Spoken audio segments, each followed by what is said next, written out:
Hello, and welcome to Bla Bla Black Sheep. This is episode 21 of a weekly yarny podcast where I, Sarah Court, the Bessie K Handmaid, try to answer your yarny questions. I am here for you. If you have a question about crochet, knitting, yarn, any of the things. I was going to say spinning, but I have not gotten into that deep enough to answer questions. But maybe someday. That's what I'm here for. There is a link in the description box below for you to ask a question. That's the easiest way for me to stay organized. It puts it all in a nice little spreadsheet for me to be able to keep track of what I've answered and what I haven't and all that goodness. So thank you so much for being here. I enjoyed this so much and I couldn't do it without you. So thank you.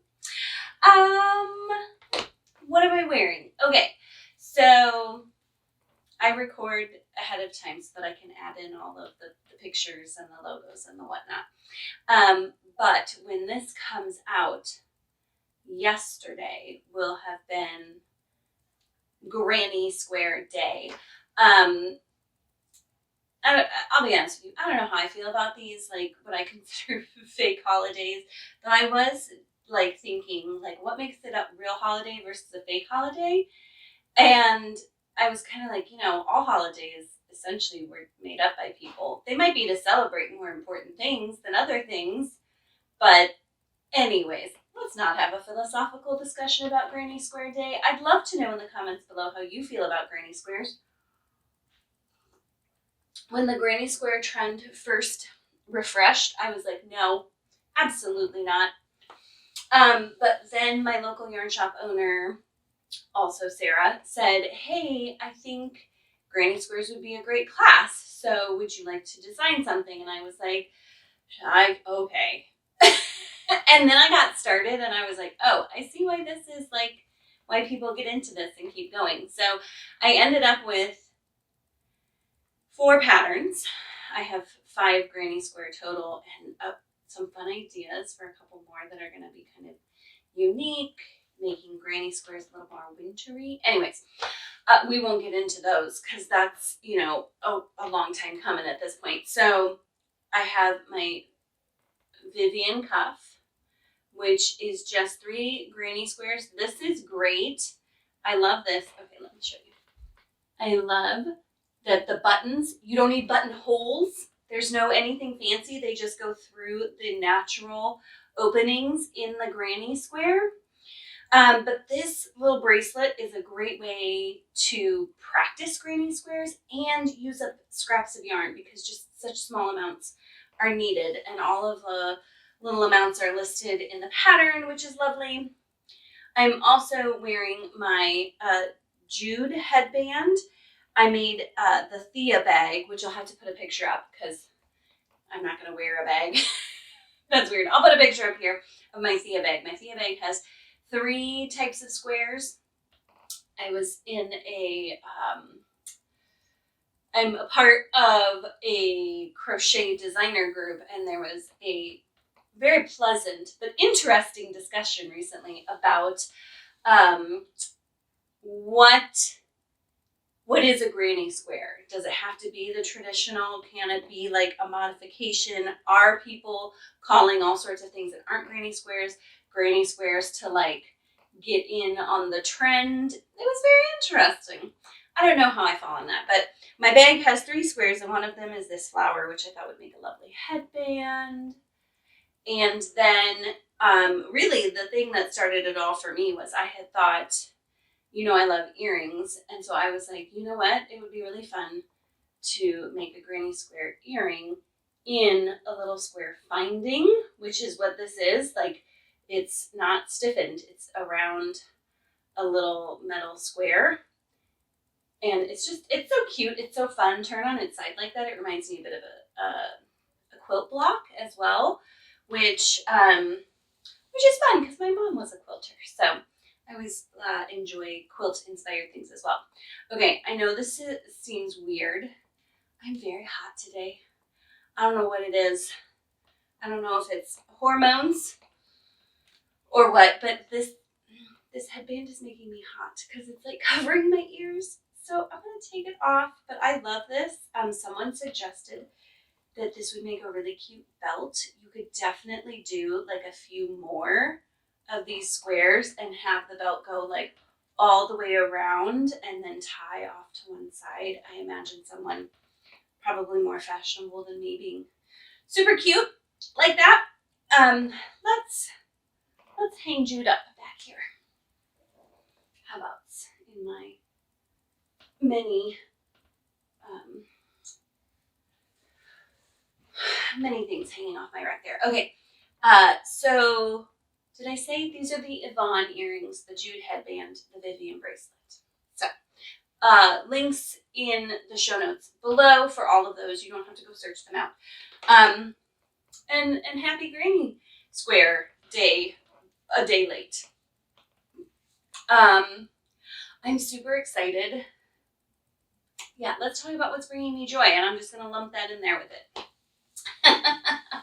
So the thing that is bringing me joy is last weekend I got to go to Milwaukee and I got to meet and make new crocheters. I taught a learn to crochet class, and guys, yarn people are just the best. They were all so lovely to work with, and they all walked away with some really solid knowledge. And so yay, more crocheters in the world. The other thing, let me tell you, I went to Fever, oh my gosh, I can talk. I was reading Benton a book last night and he is like, what is wrong with you, Mom? I don't know. The words are not coming easily lately. Fiber in Milwaukee, Wisconsin.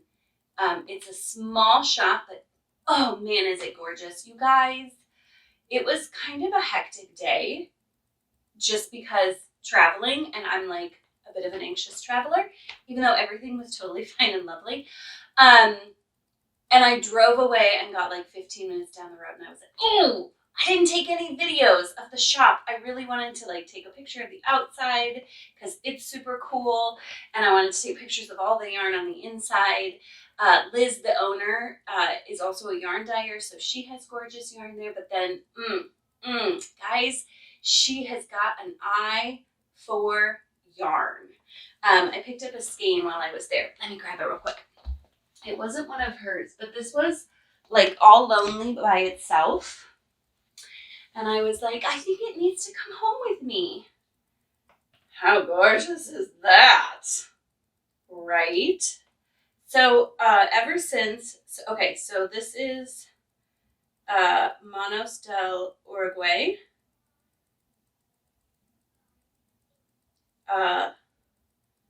Alegria. I'm just going to show you the label. And I'll link, Liz sells online, so you can shop from her. So I'll link below to her shop, and you can see she just has such an eye for gorgeous yarn. So you're going to love perusing her stuff. But ever since I wore, do you remember a few episodes back I told you my yarn substitution fail when I first started knitting and how I ended up with like a bandana instead of a shawl? Ever since I wore that as a bandana, which I don't really do all that much, honestly, I was like, you know what? I love me a little bandana. And so I have an idea for a couple designs of just kind of a simple, like short bandana-y kind of situation. And I'm like, I need just like one skein of really gorgeous yarn. And the whole point is going to be simple project to do with your one skein of fingering weight that you got laying about, because you know we all buy that one skein of fingering weight, or maybe it's just me. And then you'll have a fun little bandana to wear. So that's the plan there. So going to Fever Fiber and teaching new students has brought me so much joy. The other thing this week that's brought me a lot of joy is I finally hung some stuff, and I'm super excited about that. So this floral and this little sheep are artists, that I showed you a couple episodes back. One of these days I'm going to be on top of it enough to have, you know, like tell you which episode it was. The one about going to the art festivals. So I hung these two here, and then this is just a little granny square that I made like as a tester for, you can see, the Vivian bracelet. And it never got turned into a Vivian bracelet, but this is yarn that is just so gorgeous. I couldn't just like hide that away somewhere. So it's just hanging there. And then my bumblebee, who I painted blue and stuck to my wall. I have a few more things. I hung a couple things out in my hallway, so I'll show a picture of that. And then I rearranged some stuff that was over here, and then I still have my sheep to hang. And then my sister and I went, I'm sorry, I'm so hot. My sister and I went to an arts festival when I was in Des Moines last time. Not the Des Moines Arts Festival, but a smaller one in Waukee, Iowa. And I purchased a couple things there. And one of them was a mug that I'm super excited about. And I had to leave them behind. We drove down as a family. And then the boys, my husband and the boys, came back home and left me there so that I could stay with my dad to work on funeral arrangements and organizing the house and getting some yada, yada, yada. So I had thought when we drove down there that I would drive myself back, but it turns out I was the only one who thought that was a good idea. And so I ended up flying home, and there were only so many things I could bring back with me because I brought a lot with me because I didn't know how long I was going to stay. And then I bought more stuff. So we're going back this weekend, and so I get to bring those things back with me. So I'll have a few more art pieces and whatnot. I got to meet this artist and her partner twice. Dory is her first name. I cannot think of her last name. Love her stuff, and these were prints that I bought at a shop. But then at the art festival, I bought an original. And my sister and I bought ones that are like the same but different. So like us, because we're very much the same but different.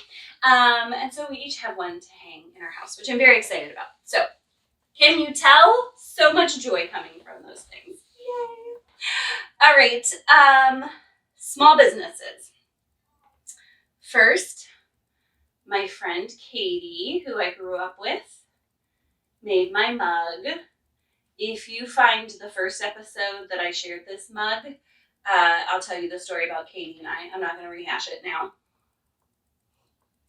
But she's a potter now, and Hello Fern Creations is her name. She makes all sorts of really gorgeous, fun mugs and pottery and stuff. So go check her out. Link in the show notes below. You don't need to go find it. I got it all there for you. And then I told myself no yarn. Clearly that's been successful because I just already showed you yarn I bought yesterday. But I bought yarn. It's a mystery pack.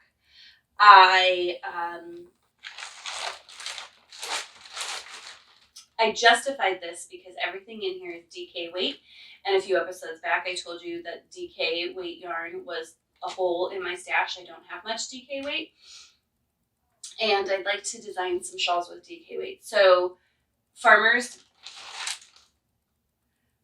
Daughter fibers. I kept trying to say Farmer's Daughter's fibers, but it's Farmers with an S, Daughter without an S, Fibers with an S. Farmer's Daughter fibers had a leftover sale isn't quite right. But they had a little sale where it was a mystery. You got to pick the base, and they kind of told you that these types of bases had more bold colors, and these types of bases had more neutral colors. And so I bought one of each. And then I said in my stories of Bla Bla Black Sheep on my Instagram, should I save them or should I open them now? And you guys voted save them.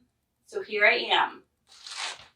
I waited. You can even see this is a sticker, so I have not opened it. I took it out of the shipping packaging because it always makes me nervous to open that. I'm very careful when I open yarn because I never want to like snip through the fibers as I'm opening the packages. And sometimes they're like pretty well stuffed in there, so you gotta be careful. All right, so here I go. I'm gonna open it up. Let's see what it is. Oh, look at how easy that sticker came off. If I had known that, I might have snuck a peek. I'm kidding. Okay. Huh. Okay. Now I'm debating. Now I'm trying to think back on what I ordered. Because I don't think... Okay. This is the DK weight. And this is very not my color palette.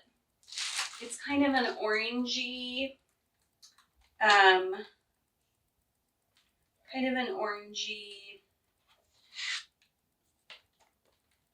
brown. I don't know. I'll have to think on that one. That might end up being a giveaway. I don't know. Not my favorite. No, this is not what I thought I ordered. I thought I ordered more. Okay, I'm gonna have to go back and look at my packing sheet and see. But this one is really beautiful. It's a nice deep kind of gray green. And I think this was the superwash. Sorry, trying to get not glare. Is that better? There we go. This is superwash merino, and this is non-superwash. But I gotta go back. I maybe need to make a label for this one because I know what it is, but it has no label. So later on down the road, I won't know what it is. But isn't that pretty? This is non-superwash, and I really love it. It's very, very soft, so squishy. So, well, fun. Okay. Surprise! Okay, I'm gonna set this aside real quick.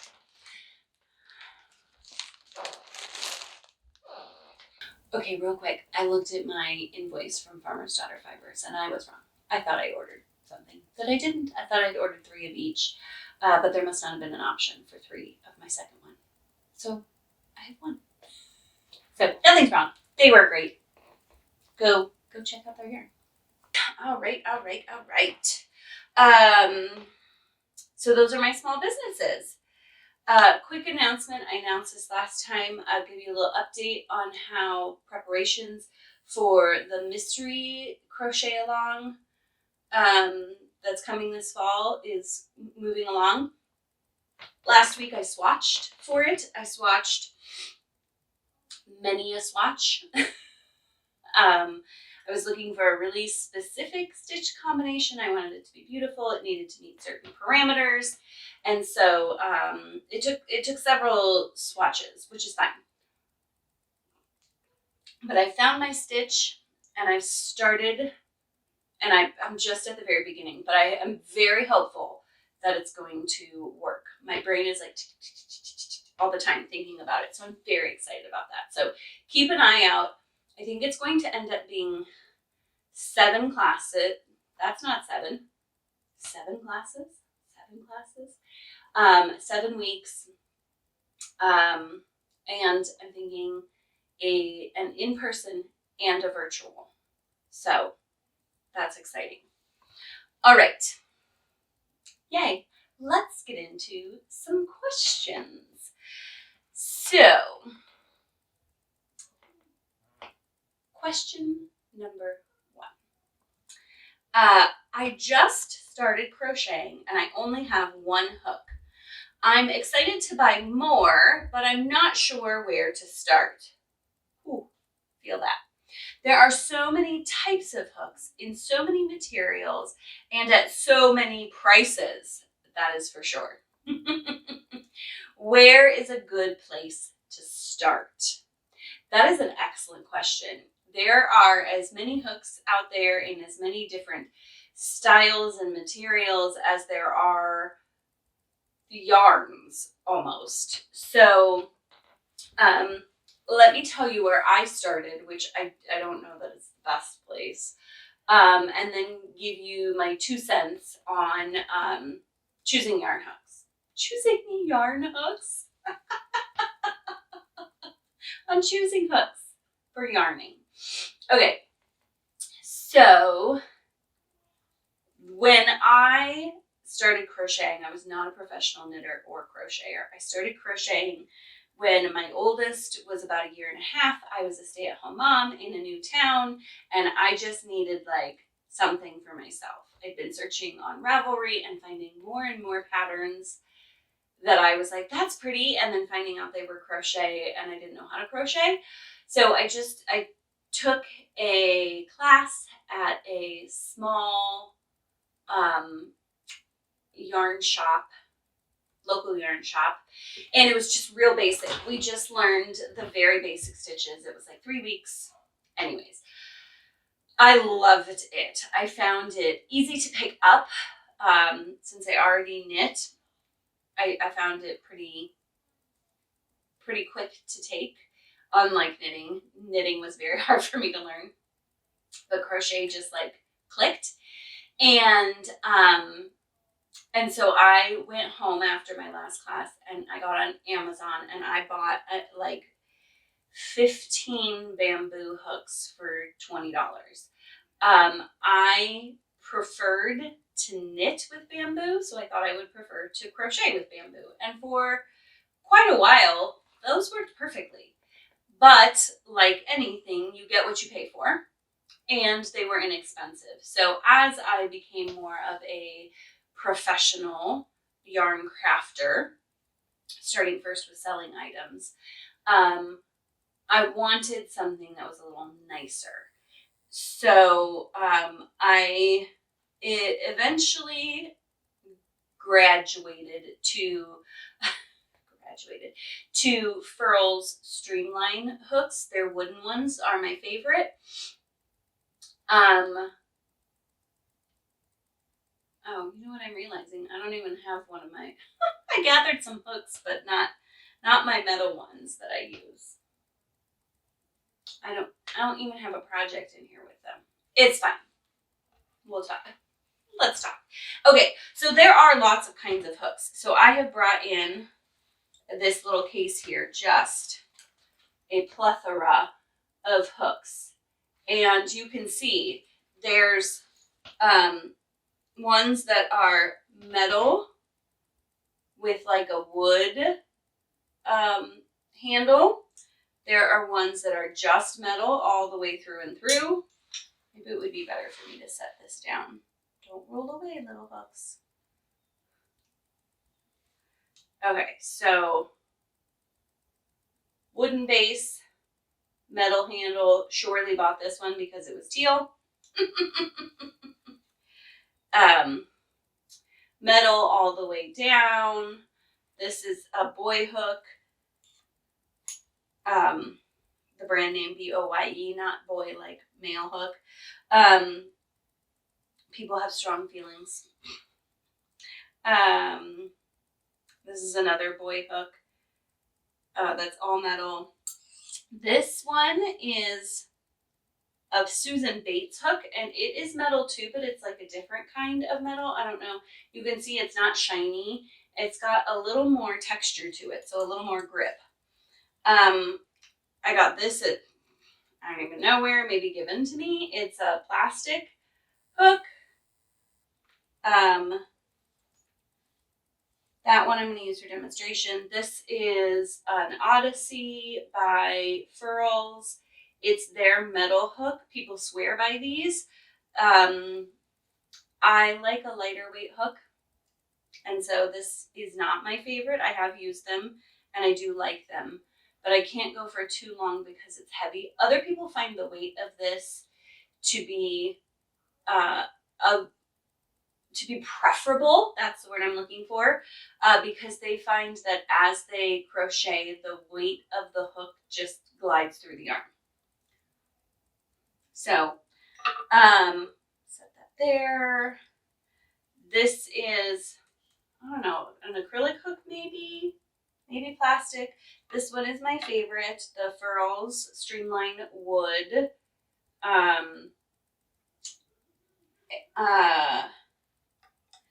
And then this, I don't know if this is, no, this is not a clover because I got this from my local yarn shop. But clover hooks have a lot of hooks that have this kind of padded hand rest and then the metal top.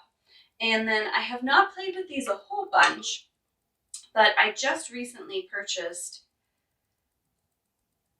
I'm probably going to say this wrong, but I'm just going to go for it. Ophir Co. You can read it. And I'll put links and all the things. These are acrylic. They're gorgeous. I'd say they're very reasonably priced.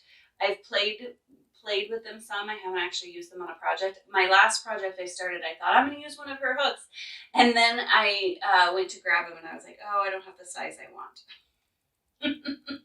Maybe I'll have to buy another one. But they're gorgeous. They've got a little bit of a wider handle, which I really like. So, okay. So, one, I don't think you need to spend a lot of money right away. There are lots of inexpensive options. But once you get into it, you may find, I find personally, that high quality materials, whether it's the yarn I'm using or the hook I'm using, or even like fun, cute little stitch markers, those A, are nicer to work with, and B, they just make me happy. Working with a gorgeous hand-dyed yarn where as I go, a new speck of color slides through every once in a while, it just brings me joy. And as someone who crochets a lot and has dealt with some hand pain, a fatter handle I find to be very helpful for crocheting. And I went to an occupational therapist and she also said, like, this action is hard on your hands. And so if you can have that wider instead of, you know, pinching teeny tiny, that helps. I first purchased my Furls hooks when they were on sale. So keep an eye out. Recently they've had some seconds sales, which they are selling off hooks that they've made at a reduced price because they've had, like, I don't have anything that would be a good example of that, but they're perfectly good hooks. They just didn't meet the visual quality that they wanted. So they have some hooks that are like swirled colors together, and it's like the colors didn't really swirl. There wasn't enough of one color or the other. So they were selling those on sale. So just keep an eye out because that's a great way to try a fancier hook. But then my other recommendation is to have a variety of hooks. There are some yarns and projects that I really love a wooden hook for, and there are some yarns and projects that I really prefer a metal hook for. And times of year. I find that when it's hot and humid in the summer, I tend to lean towards metal hooks because they're cooler and they slide through the yarn better even when there's humidity in the air. And in the winter, I tend to lean towards wooden hooks because they're warmer in my hand and the air is dry, so I don't have that same issue. The other thing I really wanted to point out is, this is why I brought these. Okay. The other thing that I really wanted to point out was the shape of the top of the hook. There we go. Okay. No. Nope. Nope. Okay. I know what I'm doing. It's fine. Okay. So if you find that you have yarn that you are splitting a whole bunch as you're inserting your hook into your work, the plies of the yarn or the fibers of the yarn are separating from each other, you might try a hook that has a more rounded top to it. That rounded top won't poke through the fibers as easily. And so if you're frustrated with that, and you have or can find a hook with a more rounded top to it, that may help. On the other side of that, if you are having trouble, especially if you're a tight crocheter, which is very common when you're brand new, you're having trouble getting your hook into your work, a pointier tip can help. I'll be honest with you. Are you ready for this? I teach a lot of learn to crochet classes at my local yarn shop. And we were giving people the option to choose between two hooks to purchase.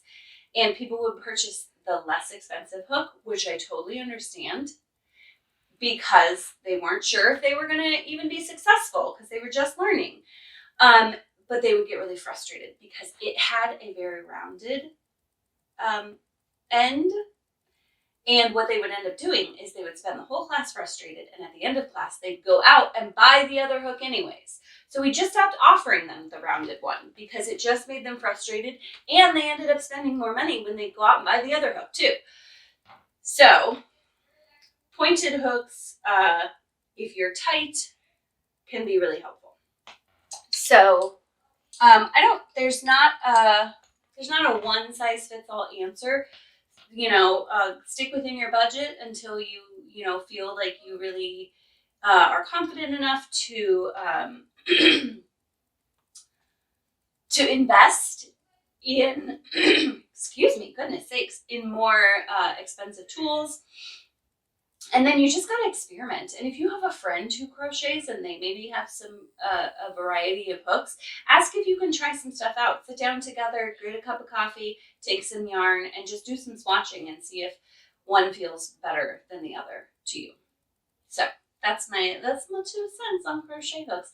If you have specific questions, you are more than welcome. Even if you aren't the person who asked this question, you're more than welcome to send me an email or a message on Instagram is where I am most, and let me know specific questions. I'm happy to help. All right, question number 2.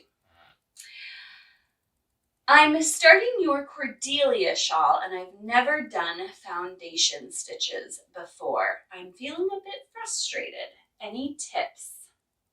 Yes, I have tips. Okay. So, foundation stitches are just a way of starting a project that gets you your chain and your first row of stitches all in one go. Some people find that incredibly satisfying and will even take projects that are written without foundation stitches and change out 2 foundation stitches just to knock that out. But if you've never done a foundation stitch before, it does take a little practice. I have tutorials, and so I hope you watch the video tutorial.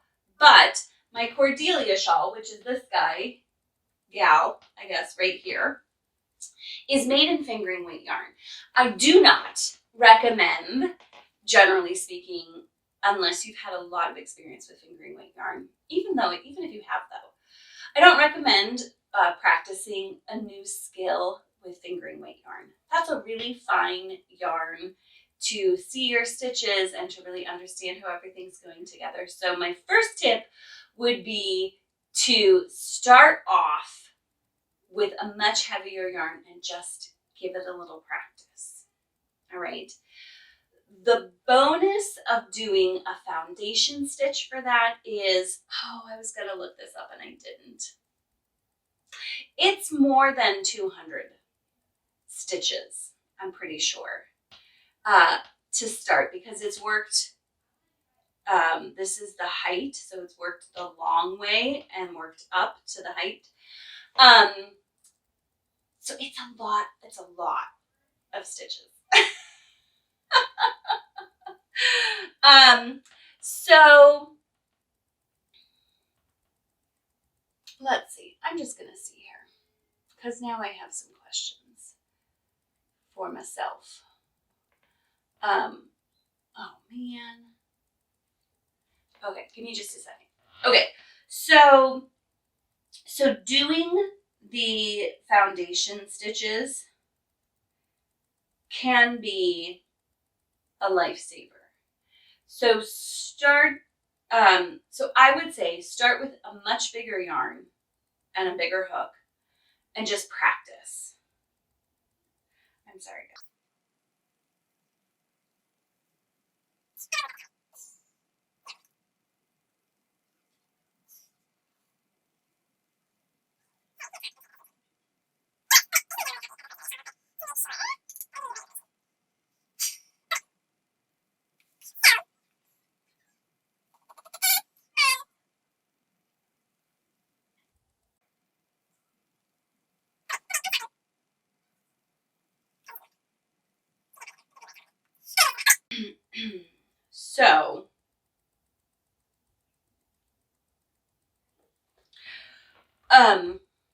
So practice with a larger hook and yarn. Sorry, guys.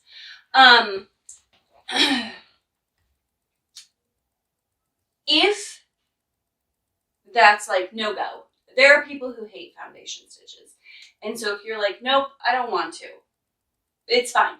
It's fine.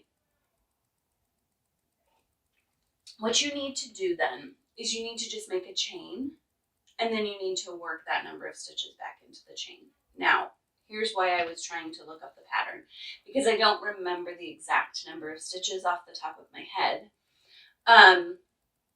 And so what you're going to need to do is you're going to need to chain the total number of stitches and your turning chain.